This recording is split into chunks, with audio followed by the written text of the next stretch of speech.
Hello my dear friend, this is Jitendra Kumar.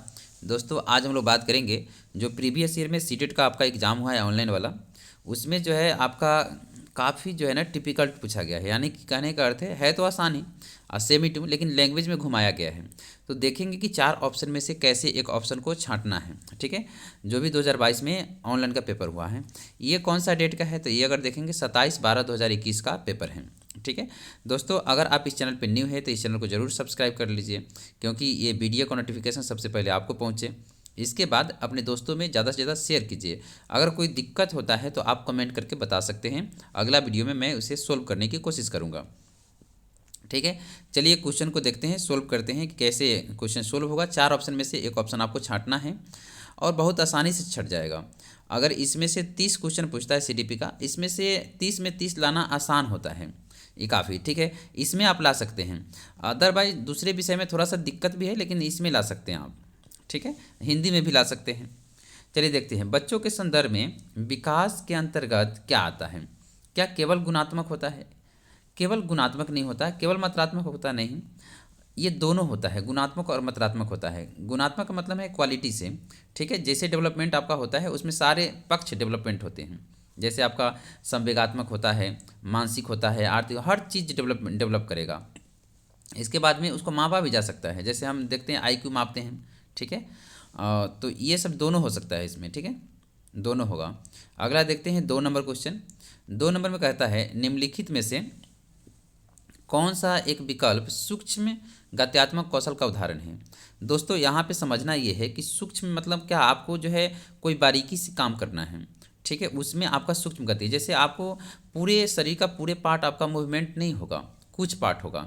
तो देखिए लिखने में क्या होगा, शरीर का कुछ पार्ट होगा मूवमेंट, जबकि कूदना है, दौड़ना है, तैरना है, इसमें क्या है, पूरे बॉडी को यूज करना पड़ेगा, मूवमेंट कराना पड़ेगा। सूक्ष्म जब भी रहेगा तो ये छोटे छोटे काम होगा। जैसे आपको मोती में धागा पिरोना, सुई में धागा लगाना, ये सब चीज़ें हो जाएगा। लिखना हो जाएगा, चित्रकारी हो जाएगा, ये सब क्या है, सूक्ष्म में आ जाएगा। ये सब सभी जो है आपका ये स्थूल में आ जाएगा। ठीक है, तीसरा क्वेश्चन देखते हैं। कहता है बच्चों के विकास के संदर्भ में संवेदनशील चरण से क्या तात्पर्य है। देखिए, संवेदनशील चरण ये है एक ऐसा सीखने की गति कि उस समय ऐसा आपको 2 पॉइंट आप मिलेगा। मान लीजिए यहाँ पे हम पहुँच गए, यहाँ से 2 डायरेक्शन है, एक तो गलत डायरेक्शन है, एक सही डायरेक्शन है। तो ऐसा कौन सा संवेदनशील जगह है जहाँ पे, तो वहाँ पे क्या होगा, एक विशिष्ट क्षमताओं का उत्थान जहाँ पे ऑप्टिमम चरण हो। ठीक है, तो आपका 1 नंबर अगर इसका देखेंगे, किसी व्यक्ति के विशिष्ट क्षमताओं के उत्थान का इष्टतम चरण, यानी कि ऑप्टिमम, यानी कि मैक्सिमम चरण जो है उस समय रहता है। तो उस समय जैसे आपको यूथ को देखेंगे ज़्यादातर, वो अगर अच्छा अपने एनर्जी का यूज करे तो पॉजिटिव डायरेक्शन में भी जा सकता है या नेगेटिव डायरेक्शन में भी जा सकता है। ठीक है, तो यही आपका आंसर होगा। अगला है गर्भाधान से जन्म के विकासात्मक चरण, ये सब नहीं होगा। शैशवावस्था से प्रारंभिक अवस्था, ये सब नहीं होगा। ठीक है, तो 1 नंबर आपका आंसर हो जाएगा। इसी तरह अगर जहाँ डिस्कशन ज़्यादा करना होगा हम कर देंगे ऑलरेडी। ठीक है, इसके बाद में है समकक्षी समूह के संदर्भ में क्या सही है। अब समकक्षी कब बनता है, जब हम स्कूल में जाते हैं, यानी कि स्कूल क्या होता है, द्वितीयक समाजीकरण, और मेरा परिवार है, घर है, आस पड़ोस है, वो क्या होगा, प्राथमिक समाजीकरण होगा। तो इसमें क्या है, ये बच्चे का द्वितीय समाजीकरण है, उनकी महत्वपूर्ण भूमिका होती है। हाँ, ये सही है। अगला है उन्हें समाजीकरण की उनकी कोई भूमिका नहीं होती है, तो ऐसे ही गलत बोला है। कहता है बच्चों को समाजीकरण में उनकी लघु लेकिन निरर्थक भूमिका होती है। नहीं, द्वितीयक समाजीकरण का कारक नहीं है, ये तो होगा ही नहीं।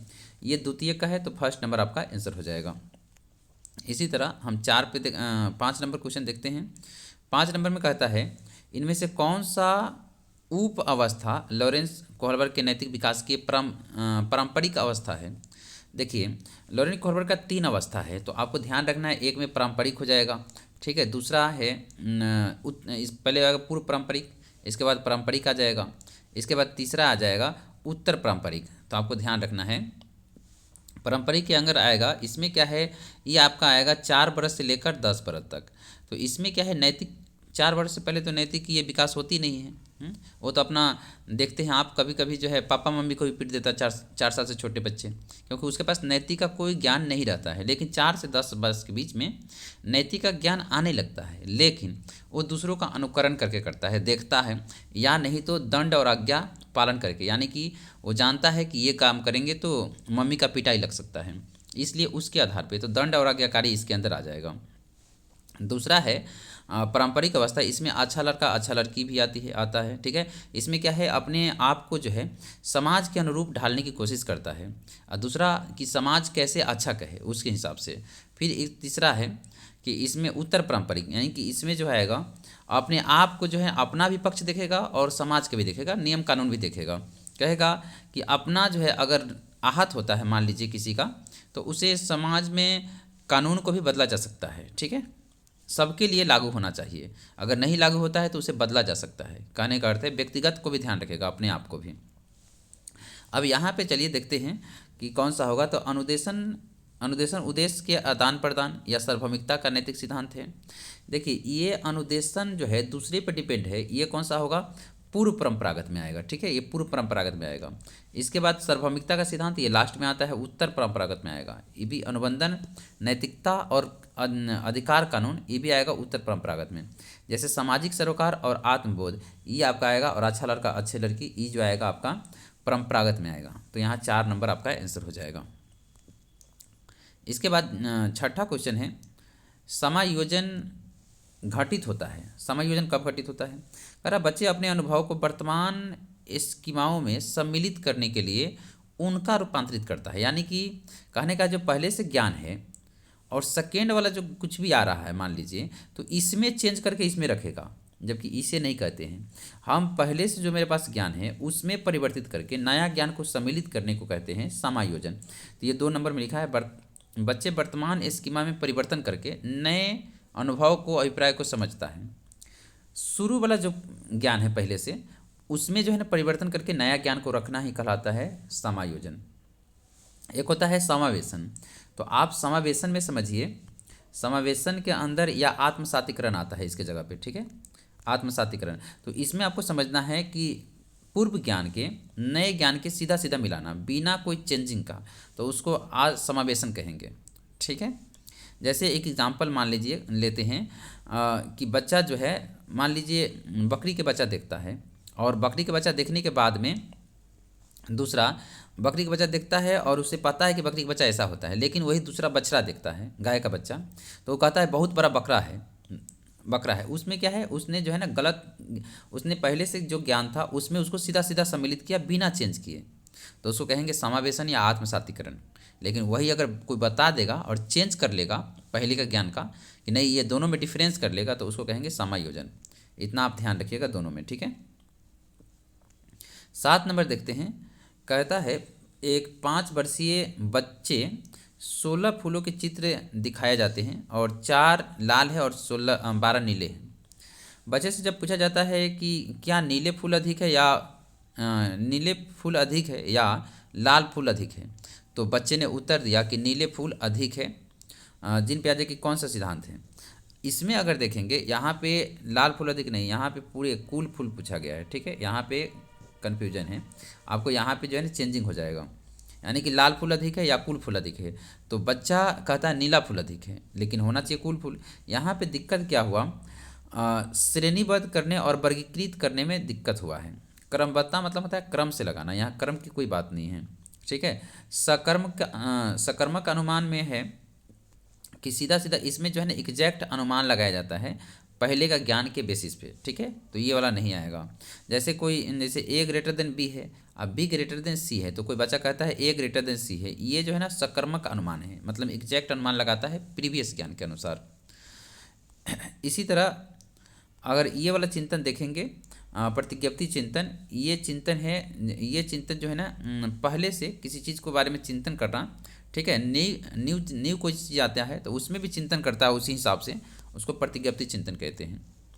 आगे देखते हैं, इसके बाद में एक अध्यापिका शिक्षण अधिगम प्रक्रिया में विद्यालय को सहपाठियों में अंतःक्रिया का शर्करा और सहारा देकर जो है ना करती है। तो यहाँ कौन सा है, देखिए अंतःक्रिया का साकार करता है। आप देखिए जब भी अंतःक्रिया आ जाए आपको लेवोगेस्की देना है ध्यान से, ठीक है। लेवोगेस्की का सिद्धांत है। इसके बाद जीन प्याजे का सिद्धांत की बोलेंगे, इस संज्ञानात्मक से जुड़ा हुआ है। लॉरेंस कोहलबर्ग का नैतिक दुविधा से जुड़ा हुआ है। हार्वर्ड गवर्नर का बहुबुद्धि सिद्धांत है, तो ये आप जानवे करते हैं, ठीक है। तो इसमें आपका आएगा 3 नंबर आंसर। 9 नंबर में देखेंगे तो इसमें है प्रगतिशील कक्षा के लिए पाठ्य पुस्तक का उद्देश्य क्या होना चाहिए, कि रटकर होना चाहिए, नहीं। सत्ता के प्रति अनुकूल, गलत। आलोचनात्मक चिंतन होना चाहिए, समालोचनात्मक चिंतन कह सकते हैं, या औपसारी चिंतन कह सकते हैं, इसी को कहेंगे औपसारी चिंतन। तो आप ध्यान रखेंगे। इसके बाद ये नहीं होगा, और ये रटना वगैरह तो नहीं होगा कभी भी। इसके बाद अब 10 नंबर क्वेश्चन देखेंगे तो इसमें कहता है हार्वर्ड गार्डन के बहुबुद्धि का सिद्धांत है, ठीक है। उसके अनुसार कौन सी बुद्धि जटिल आंतरिक भावनाओं को पहचानने और उनका प्रयोग करके अपने आचरण को दिशा देने की योग्यता है। अब देखिए इसमें क्या होता है, आंतरिक भावनाओं को पहचानना है, जटिल आंतरिक भावनाओं को पहचानना और उनका प्रयोग करना। अपने आप को जब पहचानेगा वो होता है, अगर इंग्लिश में याद रखेंगे तो इंटरपर्सनल होगा, ठीक है, आपको इंटरपर्सनल। लेकिन वही इंटरपर्सनल आ जाएगा जबकि दूसरे के मनोभाव को समझेगा, सॉरी दूसरे के बारे में मनोभाव को समझेगा तो इंटरपर्सनल आएगा, ठीक है। आप इंग्लिश में ध्यान रखें तो अच्छा है। ऐसे इंटरपर्सनल का आप देखेंगे कि तो आपका आएगा ये वाला अंतर्वैयक्तिक, ठीक है। इसके बाद में यहाँ खुद को बारे में समझ रहा है तो यह आएगा अंतरावैयक्तिक, तो यहाँ आएगा इंट्रापर्सनल, ठीक है। इंट्रा आएगा इंट्रापर्सनल, तो इंट्रापर्सनल में अंतर्वैयक्तिक होगा, ठीक है। इसमें आएगा अंतर्वैयक्तिक, तो 2 नंबर यहाँ आंसर होगा। याद रखना है आपको इंग्लिश में इंट्रापर्सनल जब भी आए तो इंट्रापर्सनल में खुद को बारे में जानना, ठीक है, और इंटरपर्सनल में दूसरे के बारे में जानना, उल्टा समझना है आप। इंटर मतलब अंतर होता है, खुद के बारे में आप सोच लेंगे, लेकिन उल्टा समझना आपको। इंटरपर्सनल मतलब दूसरे के मनोभाव को जानना और प्रतिक्रिया देना। इंट्रापर्सनल मतलब खुद के बारे में जानना। वहाँ इंग्लिश हिंदी दोनों आएगा इस बार, ठीक है। तो आपको वहाँ ध्यान देना है, इंग्लिश वाले देखना है, ये दोनों आएगा ही आएगा, एक क्वेश्चन यहाँ से फिक्स मानिए। इसके बाद में अगर 11 देखेंगे तो यहाँ देखिए कक्षा में प्रिंट समृद्ध वातावरण एवं सृजन बहुत महत्वपूर्ण है, सही बात है। यहाँ पढ़ेंगे तर्क में क्योंकि तो अच्छा बैठेगा। यहाँ पे देखिए जो लगेगा गलती तो गलती होगा, क्योंकि उपकरण वातावरण के भाषा के विकास के अर्थपूर्ण भूमिका निभाता है। तो आप देखिए यहाँ पे इसका व्याख्या भी सही कर रहा है, तो यहाँ पे क्या होगा, दोनों सही होगा और व्याख्या भी सही कर रहा है, यानी कि 1 नंबर आंसर हो जाएगा। अगला क्वेश्चन देखते हैं 12 में, कहता है डैश द डैश शब्दों का प्रयोग जैविक अंतरों के लिए होता है, जबकि डैश द डैश शब्दों का प्रयोग विशेषताओं को स्वभाव के लिए होता है, जिसे विशिष्ट संस्कृति पुरुष महिलाओं के लिए उपयुक्त मानती है। देखिए यहाँ पे होगा लिंग जो है आपका ये जैविक संरचना है, ठीक है, ये गॉड गिफ्टेड है। लेकिन जेंडर जो है ये आपका जो है यहाँ सामाजिक ताने बाने हैं, जो समाज में बनाया गया है, जेंडर पक्षपात या जेंडर, ठीक है। ये समाज में कि लड़की ये पहन सकती है, लड़का ये पहन सकता है, ये काम लड़की ये काम कर सकती है, लड़का ये काम कर सकता है, तो ये समाज में बनाया गया है। तो यहाँ पहला ऑप्शन ही इसका सही हो जाएगा। इसी तरह अगर 13 नंबर देखेंगे तो 13 नंबर में कहता है बहुभाषी कक्षा के लिए निम्नलिखित में से कौन सा कथन सर्वाधिक उपयुक्त है। कहता है स्कूल में केवल उन्हीं छात्रों को भर्ती करना चाहिए, गलत हो जाएगा। इस तरीके का कभी भी गलत हो जाएगा, ठीक है। शिक्षक को सभी भाषाओं का सम्मान करना चाहिए। छात्रों को उन भाषाओं का संवाद करने के लिए प्रोत्साहित करना चाहिए जिनका प्रयोग उनके आसानी हो, नहीं। शिक्षक के उन छात्रों को दंडित करना चाहिए, ये तो कभी भी गलत हो जाएगा, दंडित करना। इसके बाद स्कूल के निर्धारित अनुदेशन की भाषा को सही मूल्यांकन होना चाहिए।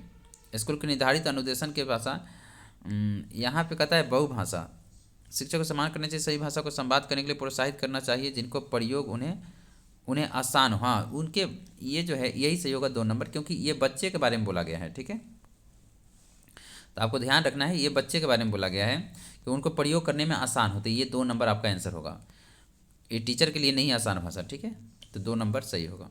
इसके बाद 14 में देखिए कहता है निम्नलिखित में से कौन सा कथन मूल्यांकन हेतु मानकीकृत परीक्षणों का उद्देश्य को पूरा करेगा। मानकीकृत परीक्षण है, कहता है यह छात्रों को अपसारी चिंतन को प्रोत्साहित करेगा, नहीं। ये मूल्यांकन के सख्त ढांचा और संरचनाओं है। देखिए आपको यही नेगेटिव है, यहाँ नेगेटिव पूछा है, मानकीकृत कभी भी नेगेटिव होता है मानकीकृत परीक्षण, तो इसके लिए 2 नंबर हो जाएगा, ठीक है।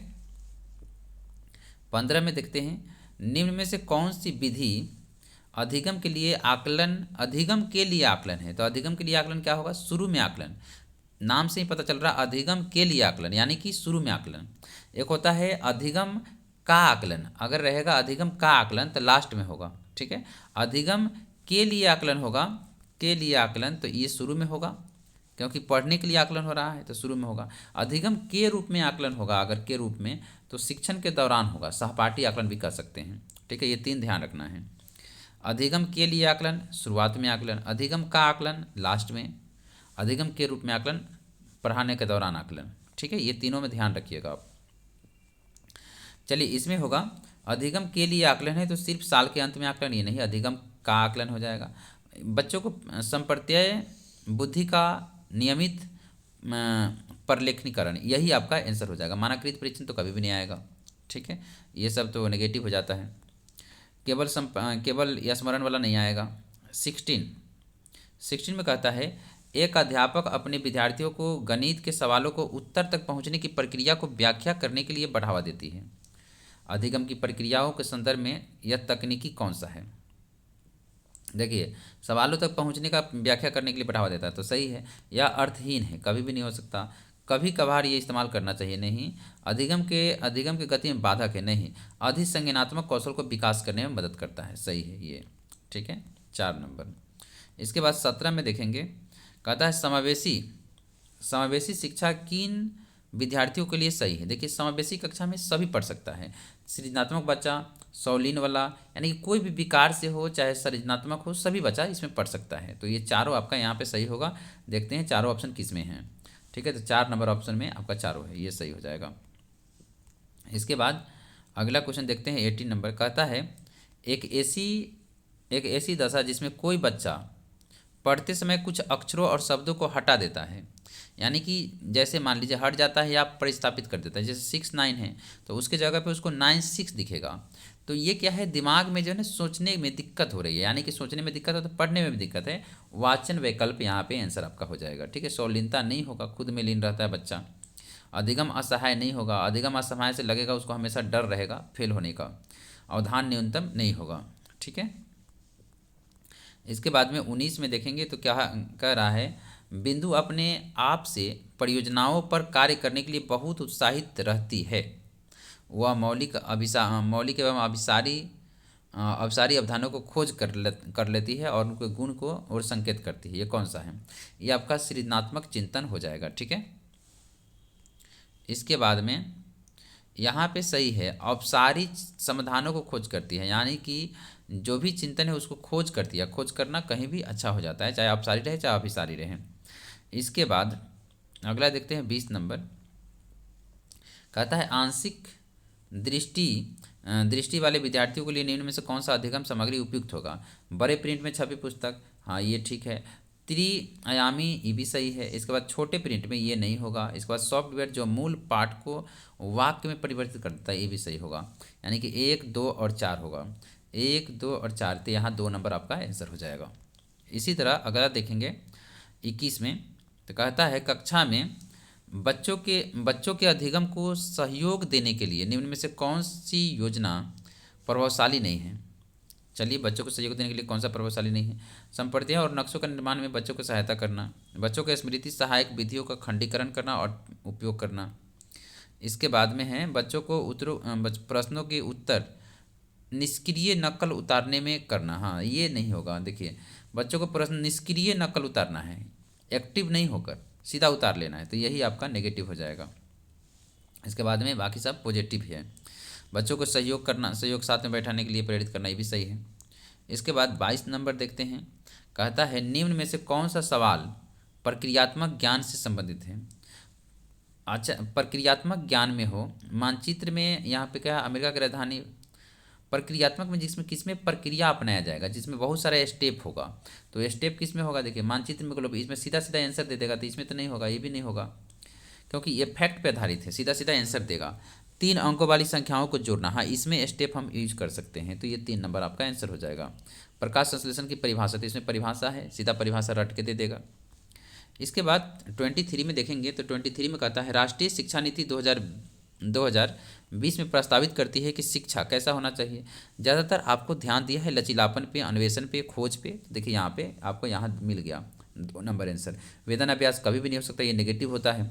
पाठ्य पुस्तक के लिए नेगेटिव होता है। परीक्षा के लिए सीखना कभी भी नेगेटिव हो जाएगा, ठीक है। हम परीक्षा के लिए नहीं पढ़ाते, बच्चों को सोचने के लिए पढ़ाते हैं कि वो तर्क कर सके बच्चे, है ना, कंसेप्ट सीख सके। फिर इसके बाद है, निम्न में से कौन सा कथन सार्थक अधिगम की श्रेष्ठ परिभाषा देता है। देखिए सार्थक अधिगम के लिए श्रेष्ठ परिभाषा, अब देखते हैं सार्थक अधिगम किसे कहते हैं। अधिगम पाठ्य पुस्तक में दिए गए तथ्यों को याद करना, ये कभी भी नहीं होगा, कभी भी तथ्य और को याद करना गलत हो जाएगा। अधिगम की एक सक्रिय प्रक्रिया है जो बच्चों द्वारा विद्यालय के बाहर ली जाई जानकारी सम्मिलित है। हाँ, ये कितना अच्छा पॉजिटिव है, तो यही आपका आंसर हो जाएगा। इसके बाद अगला है, अधिगम को केवल पेपर पेंसिल नहीं हो जाएगा, मानककृत जहाँ भी आ जाए परीक्षा गलत। इसके बाद अधिगम प्रक्रियाओं में विद्यार्थियों को केवल शिक्षक द्वारा जानकारी मिलनी चाहिए, नहीं, कहीं से भी ले सकता है। इसके बाद 25 देखेंगे, कहता है समस्या समाधान के संदर्भ में किसी समस्या को एक ही तरीके से प्रस्तुत करने में अटक जाना क्या कहलाता है। क्या ये प्रक्रियात्मक स्थिरता कहलाता है। प्रक्रियात्मक स्थिरता में क्या है, चीज़ें जो है ना यहाँ फिक्स रहता है, एक ही तरीके से बार बार नहीं करते, ठीक ना। अनुक्रियात्मक समुच्चयन यहाँ पे आएगा, ठीक है। अनुक्रियात्मक समुच्चयन, इसमें क्या करते हैं, एक ही तरीका से बार बार पढ़ाया जाता है और उसमें अटक भी जाता है, ठीक है। इसके बाद में अगर इसको देखेंगे, अनुरूपक चिंतन एक ही तरीका से इसमें भी सोचना होता है, थोड़ा थोड़ा सा डिफरेंस है। जबकि साधक लक्ष्य में इसमें क्या करते हैं, लक्ष्य को खंडीकरण करके छोटे छोटे लक्ष्य को पूरा करते हैं। जैसे सीटेट पढ़ना है तो अलग अलग विषय में आपको अलग अलग जो है ना, मान लीजिए किसी विषय में नंबर कम आता है तो पहले उस विषय को देखिए, फिर दूसरे विषय को देखिए, खंडीकरण करके देखते हैं लक्ष्य, साधन लक्ष्य विश्लेषण में। इसके बाद में 26 का देखेंगे, 26 में है, एक कक्षा में विद्यार्थियों को छोटे छोटे समूह में एक नियत कार्य पर लगे हुए हैं। प्रत्येक समूह का एक सहायक है। किस उपागम का कक्षा का उपयोग हो रहा है। क्या व्यवहारवादी हो रहा है, संरचनावादी हो रहा है, या मनोविश्लेषणात्मक हो रहा है। तो आपको छोटे छोटे समूह में नियत कार्यों में लगे हुए हैं, प्रत्येक समूह का सहायक हो सकता है, तो ये होगा संरचनावादी, ठीक है, ये संरचनावादी पे है। इसके बाद में अगला है 27, इसमें समस्या समाधान की वह प्रणाली जिसमें लक्ष्य से आरंभ करके क्रमशः पीछे की तरफ चलता है। पीछे मतलब पश्च, तो पश्चगामी कार्यकारी युक्ति हो जाएगा, ठीक है, ऐसे ही पता चल रहा है। कलन विधि में क्या करते हैं, स्टेप बाय स्टेप सीखते हैं, इसमें आपको ध्यान रखना है, स्टेप से सीखते हैं, ठीक है, स्टेप बाय स्टेप। स्मरण सहायक विधियाँ क्या होती है, जिसमें ऐसा टेक्निक जिसमें याद करने की कोई टेक्निक हो, उससे बोलते हैं। इसके बाद 28 में है, बच्चे गलतियाँ करते हैं, जब बच्चे गलतियाँ करते हैं तो उन्हें कक्षा में महत्व नहीं देना चाहिए, नहीं देना चाहिए। इसमें बार बार दोहराने के लिए कहना चाहिए, नहीं। इसके बाद उन्हें एक अलग खंड बैठाना चाहिए, ये तो कभी भी नहीं होगा। फिर शिक्षक को बच्चों को सोचने समझने की प्रक्रिया को समझने में तथा उनको चर्चा करवानी चाहिए, इस पर समझना चाहिए उसे, ठीक है, क्योंकि उसी के बेसिस पे आगे जो है ना पढ़ा सकते हैं। जब तक बच्चा गलती नहीं करेगा पढ़ा नहीं सकते आप।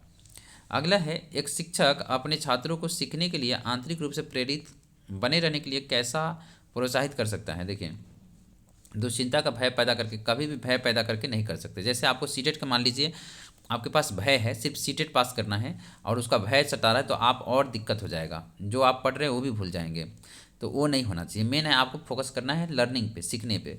प्रतिस्पर्धा की परीक्षण ये कभी नहीं होना चाहिए।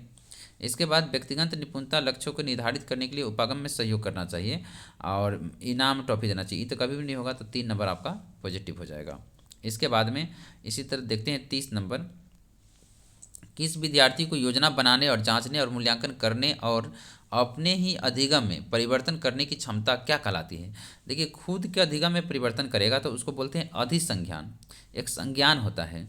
तो संज्ञान में आपको ध्यान देना है कि संज्ञान में होता है कि कोई भी चीज़ हम तर्क कर सकते हैं, सोच सकते हैं दिमाग में, ठीक है, लेकिन जब खुद के बारे में सोचना रहे तो अधिसंज्ञान, ये दोनों में आप डिफरेंस समझिएगा, ठीक है दोस्तों। तो यहाँ तक देखने के लिए बहुत बहुत धन्यवाद, है ना। चलिए अब जो है ना, अब देखेंगे नेक्स्ट वीडियो में। जब तक के लिए आप अपना ध्यान रखिए। Thank you so much. जय हिंद, जय भारत।